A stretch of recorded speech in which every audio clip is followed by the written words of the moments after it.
Okay, तो optics पढ़ रहे हैं। पिछले टॉपिक में हमने पढ़ लिया था डिफ्रैक्शन ऑफ लाइट। इसी डिफ्रैक्शन के साथ हम बात करेंगे आज resolving power of microscope. Resolving power of microscope देखेंगे पहले, उसके बाद देखेंगे telescope. Right.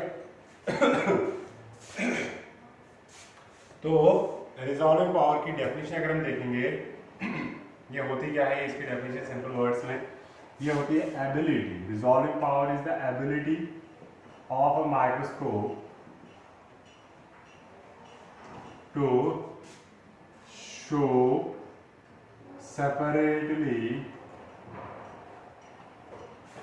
separately or distinctly two bodies which are placed close to each other. To show separately or distinctly two objects placed close to each other. Okay, तो ये ऐसा है कि अगर आप लेट्स से ये कैमरा जैसा है आपके पास, उसकी भी एक रेजोल्यूशन होती है। तो हम क्या करते हैं, लेट्स से अगर हम देखेंगे, मैं एक बड़े से ऐसे यहाँ पे डॉट 2 बना रहा हूँ। राइट, ये बहुत ही नज़दीक बना रहा हूँ मैं। तो अगर हम दूर डिस्टेंस पे जाएंगे तो हमें ये डॉट जो है ये ऐसे एक जैसे नज़र आ जाएंगे। राइट, तो अगर ये बहुत ही क्लोज है एक दूसरे के, तो अगर हम दूर से देखेंगे हमें लगेगा कि ये कंटिन्यू जैसा है, एक ही चीज़ है ये दो अलग सेपरेट चीज़ें नहीं है। पर जैसे हम कैमरा यूज़ करके इसको जूम इन करेंगे तो हमें पता चलेगा कि बेसिकली ये एक अलग स्फेरिकल बॉल है और ये एक अलग स्फेरिकल बॉल है, एंड इनके बीच में गैप भी है। ऑलराइट, तो इसमें कितनी एबिलिटी है, कितना ये इनको क्या कर सकता है, सेपरेट कर सकता है, कितने नज़दीक रखी चीज़ों को ये सेपरेट प्रेजेंट कर सकता है। That is the ability to show distinctly the two objects placed very close to each other. उस एबिलिटी को हम बोलते हैं इसका रिजॉल्विंग पावर। क्या बोलते हैं, रिजॉल्विंग पावर। और रिमेंबर वन थिंग, ये जो रिजॉल्विंग पावर होता है इसके लिए फॉर्मूला क्या है फॉर माइक्रोस्कोप। रिजॉल्विंग पावर जो होता है, ये रिजॉल्विंग पावर होता है रेसिप्रोकल किसका, it's equal to 1/d। 1/d, ये जो d है ये क्या चीज है, अगर हम d देखेंगे ये है डिस्टेंस जो है बिटवीन द टू ऑब्जेक्ट्स, जो मिनिमम डिस्टेंस है। d जो है ये है distance between the two objects, between the to closely placed objects. Alright, ठीक है कि नहीं।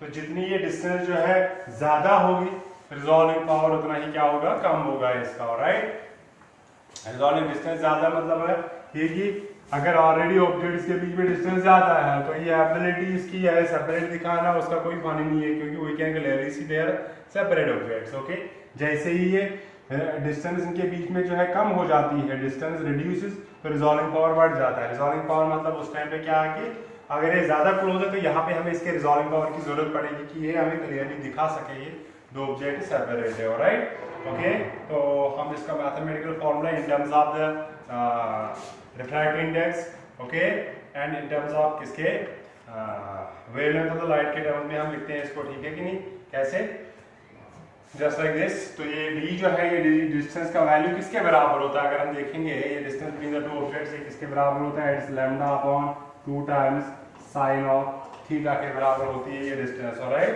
ठीक है कि नहीं। तो ये जो थीटा है ये क्या है, ये वो एंगल है जो रेज ऑफ लाइट बनाते हैं from any object with the axis of objective lens. जो हमारे पास माइक्रोस्कोप होता है, माइक्रोस्कोप में एक होता है हमारे पास ऑब्जेक्टिव, एक होती है आईपीस लेंस। तो ऑब्जेक्टिव की एक्सिस के साथ कोई भी एक ऑब्जेक्ट, इन दोनों में जो क्लोजली प्लेस्ड ऑब्जेक्ट्स है उन दोनों में इस एक्सिस के साथ कितना एंगल बन रहा है यहाँ पे, उसको हम बोलते हैं थीटा। तो ये थीटा जो है यहाँ पे लिखेंगे इसको आगे, ये जो थीटा है हमारे पास, ये थीटा है angle made by any of the two objects. Theta जो है it's angle made by any object with the axis of objective lens।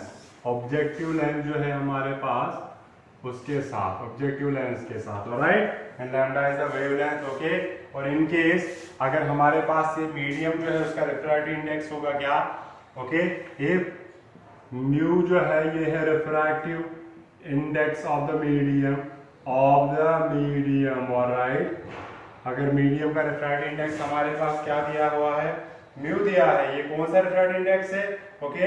अगर हम क्या करेंगे, ऑब्जेक्ट और ऑब्जेक्टिव लेंस के बीच में जो हमारे पास ऑब्जेक्टिव लेंस होती है माइक्रोस्कोप में और ऑब्जेक्ट, अगर इसके बीच में ये मीडियम फिल करेंगे और रिफ्रैक्टिव इंडेक्स म्यू, तो देन ये जो डी का वैल्यू आता है ये आता है किसके बराबर, it is lambda upon 2 mu sign of theta. Therefore resolving power का वैल्यू जो है हमारे पास फॉर माइक्रोस्कोप किसके बराबर आता है, दैट इज 1 अपॉन डी। इसका उल्टा करेंगे, it is 2 mu sine theta upon lambda के बराबर, alright. Inversely proportional of the wavelength जितनी ज्यादा होगी उस लाइट की जो रिजॉल्विंग पावर जो है वो उतना ही अकॉर्डिंगली कम होगा, ओके।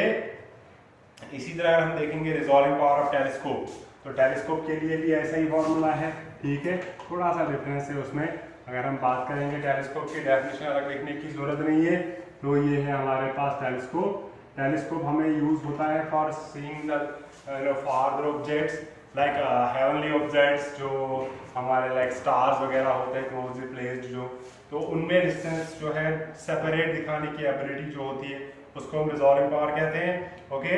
तो मान लो ये जो हमारे पास ये रिजॉल्विंग पावर होता है ये क्या होता है, ये बेसिकली रेसिप्रोकल होता है किसके बीच में, अगर मान लो हमारे पास दो स्टार्स है, ये है हमारे पास एक स्टार, ये है हमारे पास एक स्टार। इस टेलीस्कोप की भी एक होती है क्या, ऑब्जेक्टिव लेंस, एक होती है आईपीस लेंस। तो ये जो है ये ऑब्जेक्टिव लेंस के ऊपर कितना एंगल सबटेंड करेंगे, लेट्स से छोटा एंगल होता है ऑफ कोर्स, लेट्स से वो एंगल जो है वो डी थीटा है, ओके। तो यही जो डी थीटा है यही इसकी लिमिट ऑफ रेजोल्यूशन डिफाइन करता है। ये जो डी थीटा मान लो ये है हमारे पास स्मॉल एंगल ऑफ कोर्स, इसलिए डी हमने सिंबल यूज करी है, angle subtended by the two farther objects at objective lens, objective lens के ऊपर कितना एंगल सबटेंड करा है इसने, डी थीटा का वैल्यू, ओके। तो हमारे पास जो रिजॉल्विंग पावर होता है, पहले ये डी थीटा का वैल्यू जो है ये किसके बराबर होता है, इसका मैथमेटिकल वैल्यू दिया है 1.22 लैम्डा अपॉन डी के बराबर, ऑलराइट। और ये डी जो है ये हमारे पास क्या है, डी है हमारे पास aperture of objective lens, objective lens का एपर्चर जो है वो कितना है, डी है हमारे पास। तो इसका रिजॉल्विंग पावर जो है वो कितना बन जाता है, रेसिप्रोकल ऑफ दिस डिस्टेंस या दिस एंगल। अब यहाँ पे एंगल के टर्म्स में हम फाइंड करेंगे क्योंकि हमें पता नहीं है इन दोनों के बीच में डिस्टेंस क्या है, तो हम लिखते हैं रिजॉल्विंग पावर जो है वो किसके बराबर होता है, resolving power of telescope is 1 upon d theta, that will be the reciprocal of this value, that is 2d divided by 1.22 lambda, okay। तो ये वैल्यूज जो आप याद रखेंगे, d जो है ये अपर्चर किसका, that objective lens, okay। तो ये छोटी सी टर्म थी इसी about the resolving power of the telescope and microscope। इसके बाद हम बात करेंगे पोलराइजेशन ऑफ लाइट की, ओके। तो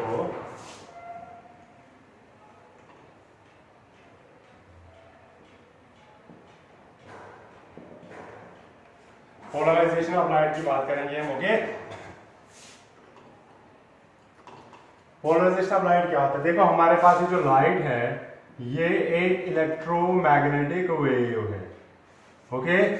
इलेक्ट्रोमैग्नेटिक वेव्स की प्रॉपर्टीज में हमने पढ़ लिया था कि इसके जितने भी ऑप्टिकल इफेक्ट्स है, ऑप्टिकल इफेक्ट्स जो है लाइक ये interference, refraction, reflection, okay, polarization, diffraction and all that, ये सारे optical effects are due to किसकी वजह से, due to electric field vector. क्योंकि जितने भी इलेक्ट्रोमैग्नेटिक वेव्स होते हैं उनमें दो सेल्फ सस्टेनिंग जो है propagating electric and magnetic field is perpendicular to each other and perpendicular to the direction, okay। तो वो होती है इलेक्ट्रोमैग्नेटिक वेव। तो इसमें दो इलेक्ट्रिक ऑप्टिकल इफेक्ट जो है वो सारे आते हैं because of electric field vector, okay. अब अगर हम नॉर्मल वेव देखेंगे, उस नॉर्मल वेव में क्या होता है, मान लो ये वेव जा रही है ऐसे सीधा, ओके। तो इसमें इलेक्ट्रिक फील्ड वेक्टर जो है ये वाइब्रेट करता रहता है इन डिफरेंट प्लेन्स में, ओके। ये किसी भी प्लेन में जो है वाइब्रेट कर सकता है, ये जरूरी नहीं है कि ये ऊपर नीचे ही करता होगा वाइब्रेट। ये इलेक्ट्रिक फील्ड ये ऐसे करेगा, एंगल पे करेगा, इस एंगल पे करेगा, किसी भी एंगल पे ये वाइब्रेट करेगा।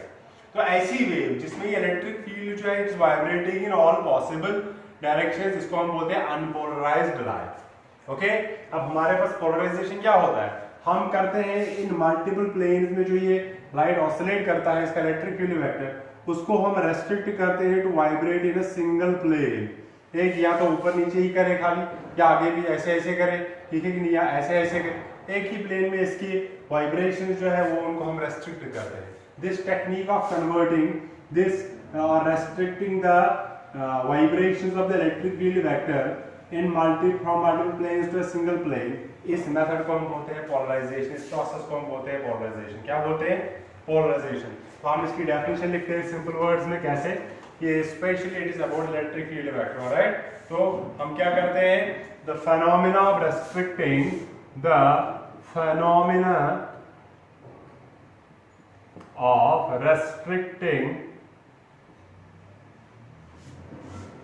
the vibrations of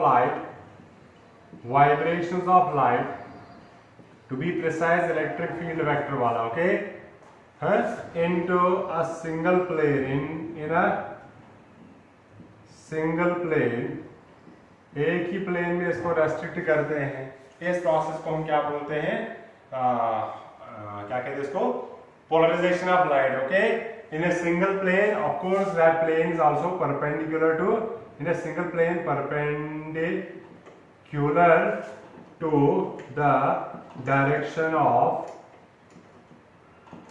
propagation of light,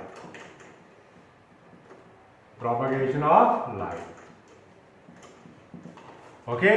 उस प्रोसेस को हम क्या बोलते हैं, पोलराइजेशन ऑफ लाइट, ऑलराइट। तो ये पोलराइजेशन हमारे पास है। इस पोलराइजेशन में क्या होता है कि इसमें अगर आपने दिखानी है, सिंबल यूज करनी है, किसके लिए, जो लाइट अब पोलराइज हो गई है, लाइट पोलराइज जो है, लाइट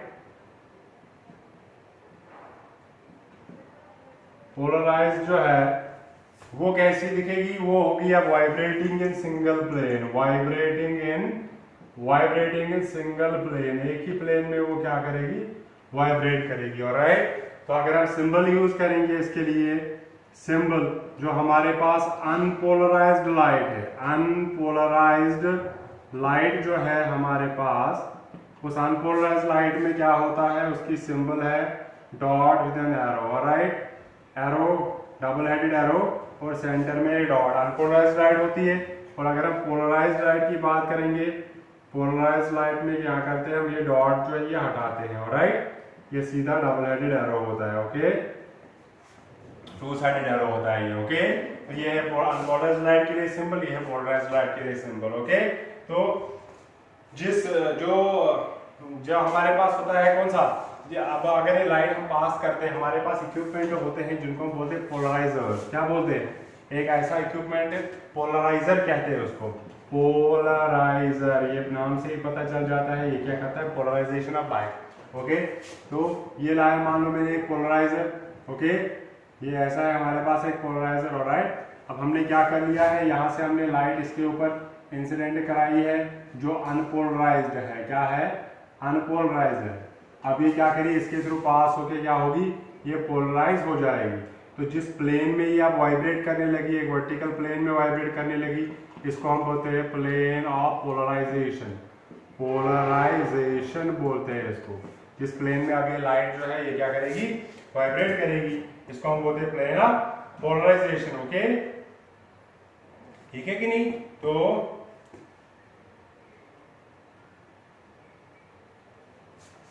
सॉरी, इसको हम बोलते हैं प्लेन ऑफ वाइब्रेशन बोलते हैं इस वाले प्लेन को। और जो प्लेन इसके परपेंडिकुलर होगा, जिसमें कोई भी वाइब्रेशन प्रेजेंट नहीं है, इस वाले प्लेन को हम बोलते हैं प्लेन ऑफ पोलराइजेशन। इस प्लेन में लाइट पोलराइज हो गई है, मतलब इसमें इसकी वाइब्रेशन रेस्ट्रिक्ट हो गई है। अब ये खाली वर्टिकल प्लेन में मूव कर रहा है, तो वर्टिकल प्लेन में जो हमारे पास जो वर्टिकल प्लेन है उसको हम प्लेन ऑफ वाइब्रेशन बोलते हैं, जिसमें अब ये लाइट सिर्फ वर्टिकल प्लेन में वाइब्रेट करेगी। और plane perpendicular to the vertical plane, इसको हम बोलते हैं प्लेन ऑफ पोलराइजेशन, जिसमें कोई भी वाइब्रेटिंग लाइट नहीं होगी, ऑलराइट, ठीक है कि नहीं। हमारे पास क्या होता है, कि जो ये एक्सपेरिमेंटल डेमोन्स्ट्रेशन करते हैं हम इसकी, तो उसके लिए हमारे पास कंडीशन क्या है कि जो दो हम लेते हैं पोलराइजर्स, क्या लेते हैं, दो पोलराइजर्स हम टेस्ट करने के लिए लेते हैं कि वेदर लाइट जो है ये पोलराइज्ड है कि नहीं है, ठीक है कि नहीं। तो हम क्या करते हैं, हमारे पास दो पोलराइजर लेते हैं, सेम पोलराइजर, ओके, ठीक है। एक को हम बोलते हैं पोलराइजर और दूसरे को हम बोलते हैं एनालाइजर, ठीक है। ये हमने लिया है पोलराइजर, तो ये हमने इसको वर्टिकल प्लेन में रखा है, क्या इस प्लेन में रखा है हमने दूसरा पोलराइजर, इसको हम बोलते हैं, दोनों पोलराइजर ही होते हैं पोलराइजर, ये होता है एनालाइजर, ऑलराइट। तो यहाँ से हमने लाई है इंसिडेंट वेव, इंसिडेंट लाइट जो है जो अनपोलराइज्ड है, ओके। तो ये अनपोलराइज्ड लाइट है हमारे पास, जब ये यहाँ से पास होगी तो ये पोलराइज हो जाएगी, ओके। अब हम क्या करते हैं, हम दूसरा पोलराइजर लाते हैं जिसको हम एनालाइजर बोलते हैं, उसको हम उसकी एक्सिस को हम टिल्ट करते हैं। ये ऐसा मान लो कि आपके पास ये दो हाथ है, ऑलराइट, ठीक है, इनमें गैप है। तो ऐसा होता है कि ये एटॉमिक स्पेसेस में जो ये वाइब्रेशंस अलो करता है इन गैप्स में, तो ये आगे जाते हैं ये वाइब्रेशन। अगर पार्टिकल देखो ऐसे ऐसे वाइब्रेट करता है तो ये इस गैप के थ्रू जाके आगे निकल जाएगा, जो ऐसे ऐसे वाइब्रेट करेगा वो इसके थ्रू पास नहीं होगा, ऑलराइट। ऐसा थोड़ा सा लेमन टर्म में समझ लो आप। अब क्या होगा, अब ये लाइट जो है यहाँ से निकली है, अब ये वाले वाइब्रेशंस तो इसने रोक दिए, अब खाली ऊपर नीचे वाले वाइब्रेशंस इसके थ्रू पास हो गए, ओके। अब ये आगे पहुंच गया, अब आगे हमने और एक लगा दिया, अगर ये भी ऐसी इसके बराबर रखा था हमने तो ये लाइट सीधा इधर से निकल जाएगी। अब हमने क्या कर लिया, हमने इसको टिल्ट कर दिया 90 डिग्री एंगल पे, उससे क्या होगा, अब जो भी यहाँ से वाइब्रेशंस आ रही है वो सारे ऊपर नीचे हो रही है। अब यहाँ पे तो गैप नहीं है, इनको मान लो ऐसे कि अलो नहीं करेगा आगे, अगर अलो नहीं करेगा तो यहाँ पे हमें लाइट नहीं दिखेगी। अगर यहाँ पे नो लाइट दिख रही है, अगर यहाँ पे नो लाइट दिख रही है तो मतलब क्या है इसका, no light means polarization has taken place, polarization taken place, alright, okay. अगर हमने 90 डिग्री पे इसको टिल्ट कर रखा है, अगर आप थोड़ा सा कम एंगल में रखोगे तो थोड़ी सी लाइट जो है वो पास होगी, तो इसीलिए हम यहाँ पे डिफाइन करते हैं जिसको हम बोलते हैं मैल्यूज लॉ, राइट। मैल्यूज लॉ जो है वो क्या है, वो बेसिकली यही बोलता है कि इंटेंसिटी ऑफ लाइट जो है वो कितना बचेगी, ओके। अगर हम क्या करेंगे, जो ये एनालाइजर एंड पोलराइजर है इनके एक्सिस के बीच में अगर एंगल का डिफरेंस कितना है, थीटा है, तो what will be the polarization intensity of light remaining after the analyser, alright. तो मान लो आई नॉट जो है ये है हमारे पास intensity of unpolarized light, intensity of unpolarized light, alright, ठीक है कि नहीं। और हमारे पास जो ये एंगल थीटा है, थीटा जो है ये क्या है, पोलराइजर एंड एनालाइजर का प्लेन किस एंगल पे इंक्लाइंड है, थीटा मान लो ये है angle between the plane of, किस प्लेन के बीच में, plane of polarizer and analyser, polarizer and analyser के बीच में ये एंगल है। मतलब ये प्लेन हमने रखा हुआ है ऐसे, समझ लो ये प्लेन हमने ऐसे रखा है, ये प्लेन जो है ऐसे रखा है, तो इस और इस एक्सिस के बीच में ये एंगल जो है ये कितना एंगल होगा, अलग अलग वेरिएशन होगी इस एंगल की, तो वही एंगल है हमारे पास थीटा, ओके। तो मैल्यूज लॉ का स्टेटमेंट क्या है कि जो हमारे पास, तो मैल्यूज लॉ का स्टेटमेंट ये है कि जो हमारे पास इंटेंसिटी ऑफ लाइट बाहर निकल के आती है, intensity of light, okay, after passing the analyser जो है, analyser is directly proportional to किसके ऊपर, directly proportional to cos square of theta, that is I intensity is directly proportional to cos square theta। तो इसको equality में convert करने के लिए I naught cos square theta, of course it depends upon the intensity of the original light and it depends upon किसके ऊपर, angle between the plane of polarization and the plane of analyzer, plane of polarizer and plane of analyzer के बीच में ये angle आया करता है, alright. तो जितना ये ज्यादा एंगल होगा, देखो जब ये 90 डिग्री एंगल होगा, cos 90 0, मतलब ये प्लेन ऐसे, ये प्लेन ऐसे 90 डिग्री एंगल का एंगल है, तो cos 90 0, तो यहाँ पे हमारे पास लाइट जो है नहीं होगी, ऑलराइट। तो that is Malus the small statement है इसका, ओके। तो इसके बाद जो है नेक्स्ट छोटा सा टॉपिक और एक है, वो है क्या कि पोलराइजेशन बाय रिफ्लेक्शन, या एक ये पोलराइजेशन बाय रिफ्रैक्शन एक है हमारे पास। ओके, तो वो हम देखेंगे वो क्या चीज़ है। ओके, तो ब्रेविस्टर्स लॉ जो है वो इस पे बेस्ड है। ठीक है, तो हम इसमें क्या करते हैं, हम लाइट को क्या करते हैं, रिफ्लेक्शन कराते हैं। ओके,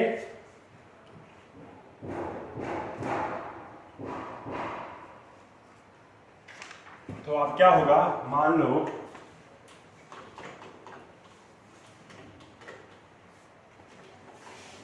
ओके, हम बात करेंगे पोलराइजेशन बाय रिफ्लेक्शन।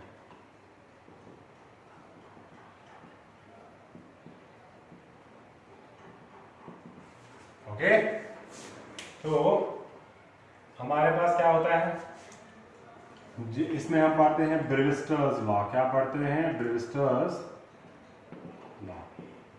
ओके, होता क्या है, बेसिकली रिफ्रैक्शन होता है। ओके, ब्रेविस्टर्स लॉ कहता है कि हमारे पास एक मीडियम है, ये हमारे पास मीडियम 1 और ये हमारे पास मीडियम 2 है। ओके, तो ब्रेविस्टर्स लॉ जो है इसने क्या कहा कि अगर हम क्या करेंगे कि ट्रांसपेरेंट मीडियम लेंगे। ओके,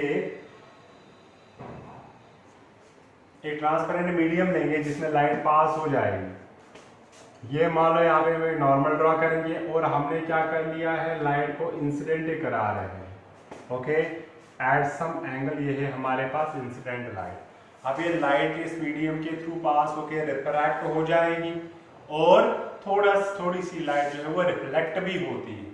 तो इसने क्या देखा कि जैसे ही हमें एंगल्स, डिफरेंट एंगल्स का वैल्यू इसने प्लॉट कर लिया, तो इसने एक कंक्लूजन पे इसने एक रिजल्ट देख लिया कि एक ऐसा एंगल आता है जिसपे क्या होता है, देखो ये रेज ऑफ लाइट जो है थोड़ा सा रिफ्लेक्ट हो जाएंगे, थोड़ा सा रिफ्रैक्ट हो जाएंगे और ये ऐसे गए। ओके, थोड़ा सा इसको बनाएंगे नीचे की तरफ, ये ऐसे गया और ये ऐसे गया। ओके, ये है हमारे पास incident ray, reflected ray and refracted ray. तो इसने क्या देख लिया, इसने कहा कि एक ऐसा टाइम आता है जब आप डिफरेंट एंगल्स ऑफ इंसिडेंस जब इसने प्लॉट कर लिए, इसने कहा कि जब एक टाइम ऐसा आता है जब ये रिफ्लेक्टेड एंड रिफ्रैक्टेड वेव जो है, जब ये आपस में 90 डिग्री का एंगल बनाते हैं, उस टाइम पे जो ये रिफ्लेक्टेड रे होती है ये प्लेन पोलराइज्ड लाइट होती है। क्या होती है, प्लेन पोलराइज्ड लाइट। हम एरो नहीं बनाएंगे, या तो ऐसे लिख लो पोलराइज्ड लाइट, या सिंपली डॉट से लिख लो। डॉट का मतलब इस प्लेन में वाइब्रेट कर रही है, इसका मतलब है इस वर्टिकल प्लेन में वाइब्रेट कर रही है। ऑलराइट, तो इसने क्या देखा कि at a particular angle of incidence, जिसको इसने बोला एंगल ऑफ पोलराइजेशन, कहा कि ये इस एंगल पे क्या होता है कि रिफ्लेक्टेड एंड रिफ्रैक्टेड रे 90 डिग्री एंगल बनाते हैं, तब जो ये रिफ्लेक्टेड पार्ट होता है इस लाइट का, वो क्या होता है, वो प्लेन पोलराइज हो जाता है। ऑलराइट, इस स्टेटमेंट को हम कहते हैं ब्रेविस्टर्स लॉ। ओके, तो इसका स्टेटमेंट क्या है, at a particular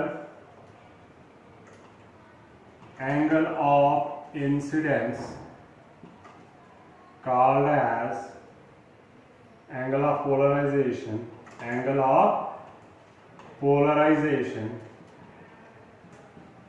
the reflected and refracted wave जो है, refracted waves या rays are perpendicular to each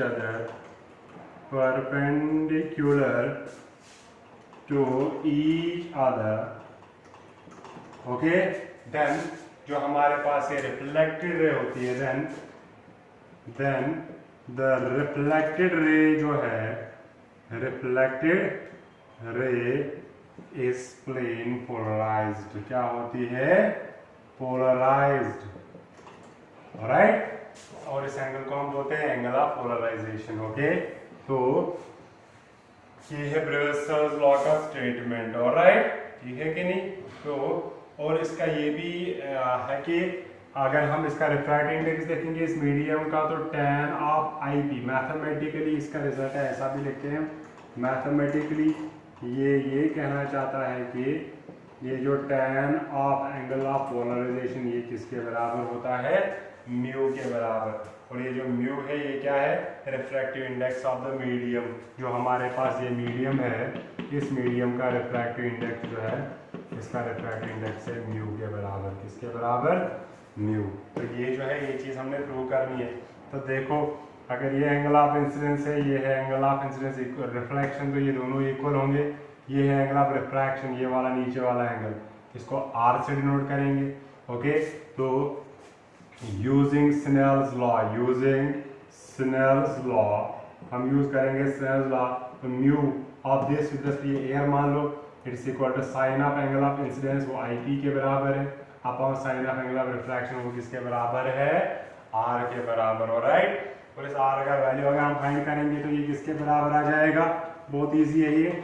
अगर हम इस आर का वैल्यू फाइंड करेंगे, देखो ये 90 डिग्री एंगल है, टोटल है 180, तो ये बचा किसके बराबर, तो बट हमारे पास जो ये आर वैल्यू है, but R plus I P, ये वाला और ये वाला टोटल 180 होता है। 180 में से 90 गए, बचा आई पी और आर, तो आई पी पर आर ये जो है ये किसके बराबर होगा, 90 के बराबर। या ऐसा लिखोगे आप प्लस 90 डिग्री एंगल, ये है 180, तो आर प्लस आई पी का वैल्यू आएगा 90, विच इम्प्लाइज आर का वैल्यू आ गया 90 माइनस आई पी के बराबर। ऑलराइट, तो ये वैल्यू यहाँ पे पुट करेंगे, देयरफॉर म्यू का वैल्यू आ गया sine of angle of polarization divided by sine of angle of refraction के बदले में ये लिखेंगे। अब आपको पता है बट हमारे पास साइन ऑफ 90 माइनस थीटा होता है कॉस थीटा के बराबर, देयरफॉर म्यू का वैल्यू आएगा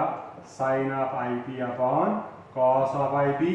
तो विच इम्प्लाइज म्यू जो है ये आ गया किसके बराबर, tan ऑफ आई पी। यहाँ आप ऐसा लिख सकते हो कि आई पी का वैल्यू जो है that is tan inverse of mu. Okay, that is Brewster's law, जो ये बताती है कि ये रिफ्लेक्शन से पोलराइजेशन कैसे होती है। कि अगर एक इंसिडेंट लाइट पड़ रही है किसी ट्रांसपेरेंट मीडियम के ऊपर, तो हमने ये ऑलरेडी पढ़ा है कि ये लाइट हमेशा 100% ट्रांसफर नहीं होती है, कुछ लाइट एब्जॉर्ब होती है, कुछ रिफ्लेक्ट होती है स्लाइड पार्ट्स में, तो और कुछ जो है वो क्या होती है, वो ट्रांसमिट होती है। तो जो रिफ्लेक्टेड अगर उस एंगल ऑफ इंसिडेंस पे एक ही सिचुएशन में, अदरवाइज हमेशा नहीं होगा ऐसा, जब ये रिफ्लेक्टेड एंड रिफ्रैक्टेड रहे एक दूसरे के, देखो अगर आप ये एंगल चेंज करोगे तो ये एंगल भी चेंज होता जाएगा, ये एंगल भी चेंज होता जाएगा, ये वाला। तो एक सिचुएशन ऐसी बनती है जब रिफ्लेक्टेड एंड रिफ्रैक्टेड के बीच में 90 डिग्री एंगल बन गया, तब इसने ऑब्जर्व किया कि ये वाली जो लाइट है, कैसे किया, एक्सपेरिमेंटली इसने वो पोलराइजर एंड एनालाइजर इसके सामने रख दिया, तो जिसको पोलराइड कहते हैं, जो पोलराइड मटेरियल्स होते हैं हमारे पास, तो वो उसकी वजह से इसने देख लिया कि ये पोलराइज्ड लाइट है। ओके, तो उस कंडीशन के लिए क्या, उस केस के लिए कंडीशन क्या बन जाती है कि refractive index of this medium जो है होना चाहिए tan of the angle of polarization. Okay, that's all about this thing. Okay, तो इसके बाद हमारे पास है दिस ऑप्टिकल इंस्ट्रूमेंट, जिसमें हमारे पास सिंपल माइक्रोस्कोप आता है, कंपाउंड माइक्रोस्कोप आता है और टेलीस्कोप आता है। ओके, तो हम नेक्स्ट लेक्चर में देखेंगे। That's all for today.